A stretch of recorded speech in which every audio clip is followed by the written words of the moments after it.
ఇప్పుడు ఒక్కొక్క ఎమ్మెల్యేకి అప్రాక్సిమేట్ నీకు తెలిసినంత వరకు ఎంతవరకు వస్తుంది, ఎలాంటి ఎలవెన్స్ వస్తుంటాయి శాలరీస్ కానీ? కాన్స్టిట్యుయెన్సీ అలవెన్స్ వస్తుంది సార్, అకామిడేషన్ అలవెన్స్ వస్తుంది, పెట్రోల్ అలవెన్స్ వస్తుంది. ఈ అలవెన్సెస్తో పాటు వాళ్ళకి శాలరీ కూడా వస్తుంది సార్. అలవెన్స్తో పాటు శాలరీ వస్తుంది. అప్రాక్సిమేట్ ఒక 4-5 లక్షల వరకు వస్తా అంత రాదు అన్నీ కలిపి. అంత 2,30,000 రూపాయలు కాన్స్టిట్యుయెన్సీ అలవెన్స్ ఉంది తెలంగాణలో. 20,000 రూపాయలు శాలరీ ఉంది.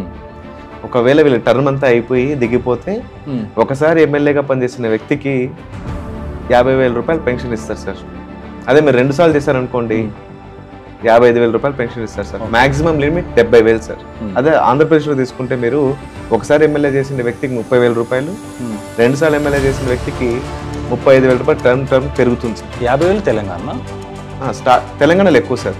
మాక్సిమం లిమిట్ తెలంగాణలో 70,000, ఆంధ్రప్రదేశ్లో 50,000, సెంట్రల్ గవర్నమెంట్లో 31,000 ఎంపీలకి పెన్షన్.